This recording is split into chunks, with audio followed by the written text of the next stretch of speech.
Hello and welcome. I am so delighted to be your messenger. It's a pleasure. Thank you so much for joining me. There is a deep concern and a deep call in the spirit and a very urgent outcry for the soul of the continent, Africa. Every nation within Africa has a living component that individually speaks about the things that constitute the mind, conscience, and operational well-being of that nation. And even so, each of those nations exists within the larger strata of definitive outward extension of what that soul constitutes. God is speaking about the soul of Africa alongside the cluster of nations that constitute the world. Every nation is a living being, and so is Africa, that is largely affected by its consciousness and the build-up of the formation of that consciousness, which is divine and which informs the overall perceptions and the supreme power or authority that defines its positioning in the realm of the spirit. There is a very deep connection between the soul and life, because the condition of a soul of a nation is what builds an objective case for its collective personality and a move towards the actions that build responsibilities in decision making, its culture and destiny. It's the inner reality of what we see on the outside. It determines what a people, a generation believes about itself, its existence, and its future, built upon the rhythmic genetic code, which is a living instrument that gathers life around that nation. A nation's soul, and by extension of continents' soul, is created through the seeds sown over the generations. The overall condition of the soul of a nation is the precipitate condition of souls of the people living within it, and it consists of the wisdom, courage, and temperance of that people and nation. And so a nation becomes a spiritual tenet that is shaped by everyday models through which a people express their will. Now, within this is a conventional outlook regarding what ought to be the overall prescription upon which we should gauge our residual operative measures. The nation is not merely a statistic of the number of people living within its borders or the number of miles it's made up of, the geographical characteristics it encompasses, but rather it is a living body with a reason for its existence. It is a conscious will that has life in it, purpose, destiny, and a placement and positioning in the divine scheme of things. And so a nation becomes a divine instrument in that divine scheme. It has got a will. It is capable of expressing its consciousness. It has a divine impulse that breathes in and through it, which cannot be ignored, because it's only a matter of time before it shows itself. All what I've just said about the soul of a nation are expressed in the word of God in Acts 17:26, which says, "From one man he made all the nations, that they should inhabit the whole earth, and he marked out their appointed times in history and the boundaries of their lands." God did this so that they would seek him and perhaps reach out for him and find him, though he is not far from any of us. Now, there is an appointed time within the framework of God's timing upon which every nation must express its own purpose of existence within the will of God to fulfill its own mandate and destiny on this earth. Now, the national and intercontinental and even international mandate is established in the complex but original course of the law of God, which says that you should not move your neighbor's boundary line, found in Deuteronomy 19:14 and Proverbs 22:28. Deuteronomy being a book of the second law. This scripture therefore speaks of law, wisdom, justice, counsel, and how to handle power. Boundary lines speak not only about the physical dimensions, but even the spiritual, economic, social, political boundaries, and the application of divine protection, stewardship, responsibility, all of which are sacred limits of peaceful coexistence and peace, and they ensure the safety and security of our people. However, you must understand that it is the reverence for God that gives his offspring life and everything that is achievable and attainable in him, justified by the very fact that we are his offspring, and the object of all human desire should be to honor God. Now, in my previous prophetic truth wave, I spoke about a shift that is taking place in the realm of the spirit on how the nations of the world relate, the agreements they are going to have, the trade organizational factors, among other factors that I mentioned in that message. And I said that the shift is going to benefit African nations a great deal. This message is a follow-up to that one, and God is speaking about the soul of the African continent, and he is saying that it's time for Africa to begin to move with the awareness that heaven is highly interested in Africa at a time like this, and is at the center of the manifold dispensational agenda at this time, because it's that time appointed for Africa to take her place in the global stage and to become what she is supposed to be. God is saying that he is looking for people who can bring tangible solutions to the table, not only in Africa but in the world stage, and that Africa has a great wealth of intellectualism that is very much relevant and which is going to cause Africa to be sought after.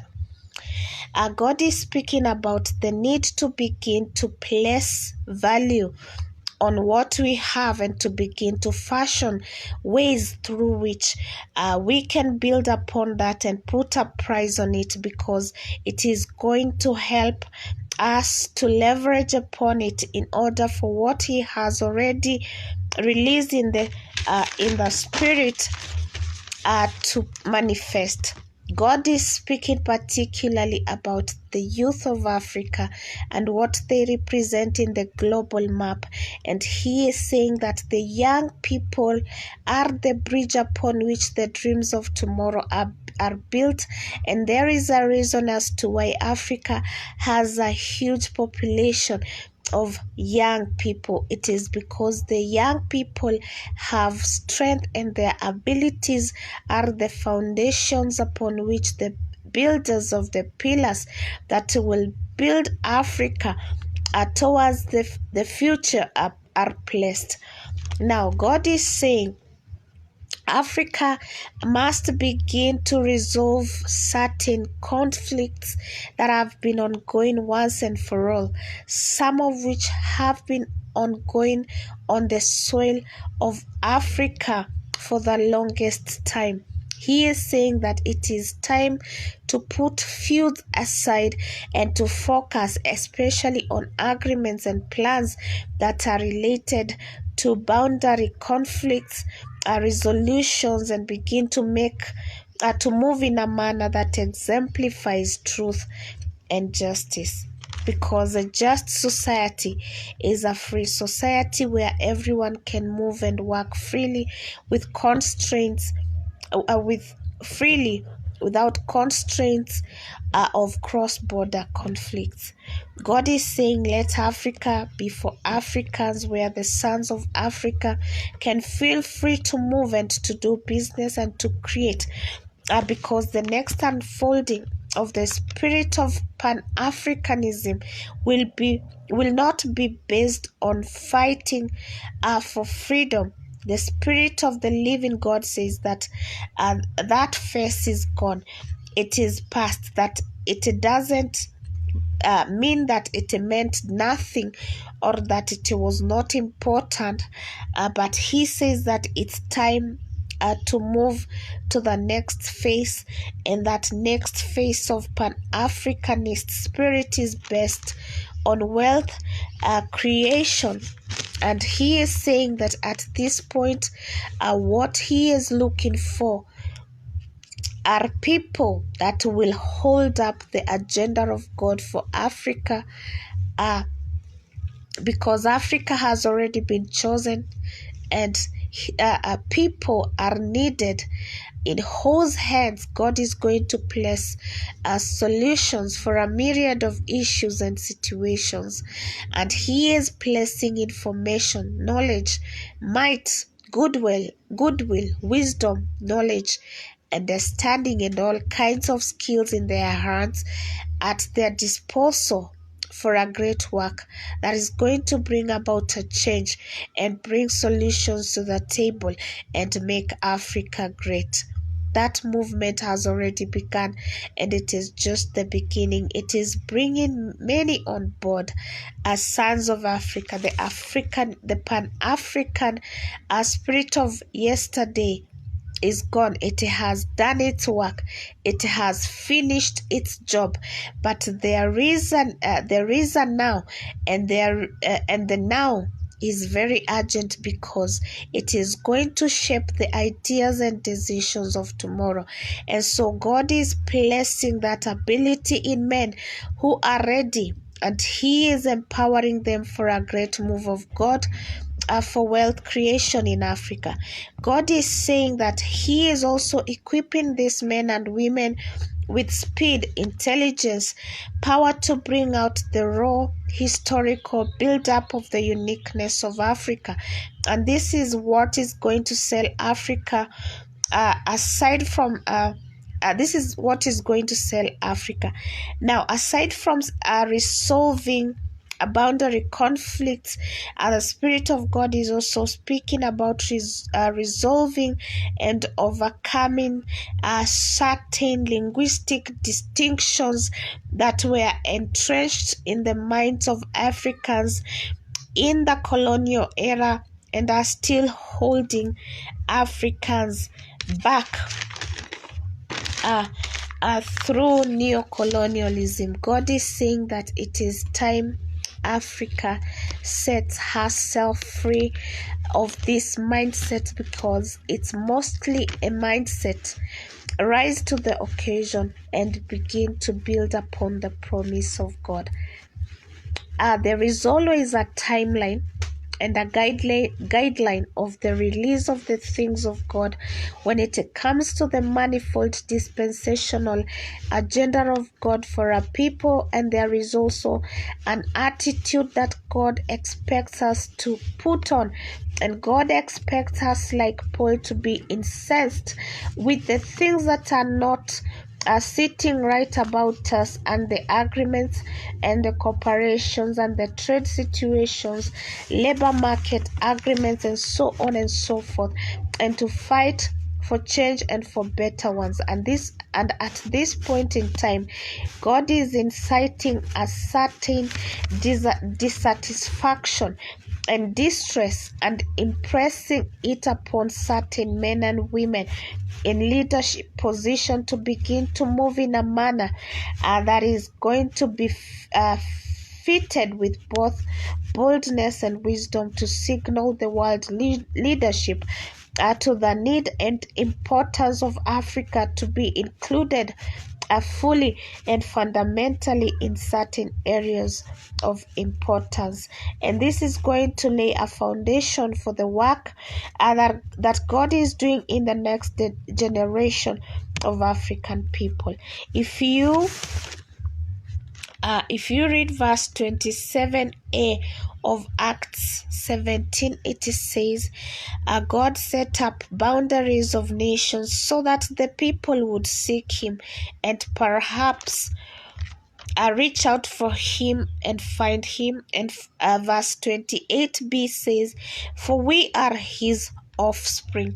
What verse 27a is saying is that there is a role that every nation plays in the agenda of God for his people, and there is a role for each child of God, a mandate that each person is expected to carry out within the space where God has placed them.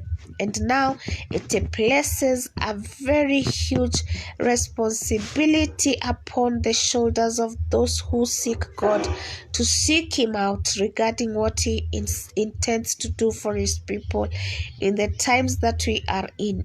Every man has a responsibility and a role to play, but it's a very key and very important to understand that only those that are aware and ready shall partake of it. If you fight it, you lose, because once the Lord has spoken it and established a plan for it, anyone who goes against it becomes a casualty.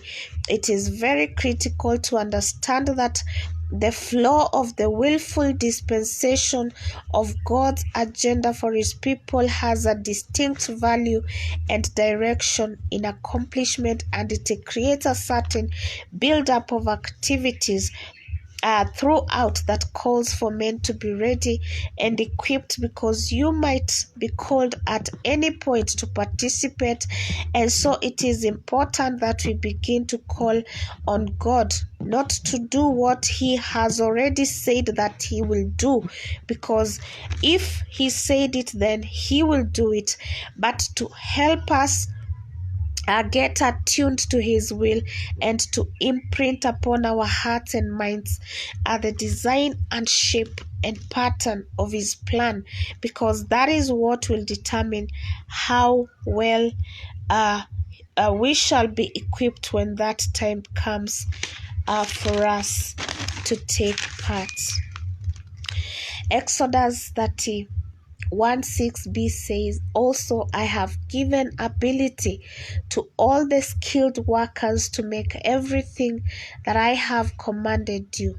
Anytime God announces a work that is within his manifold dispensational agenda for a people, he equips the right people, and at this juncture he is already laying out the foundation for the work, and he is also choosing and equipping men and women, even young people in Africa, with ability and knowledge and wisdom and understanding and skills for participation. And so this is not the time to doubt or to begin asking questions, but to position ourselves in the spirit for it, because he will surely do it. Thank you so much for joining me. This is Prophetic Truthwaves. God bless you and shalom.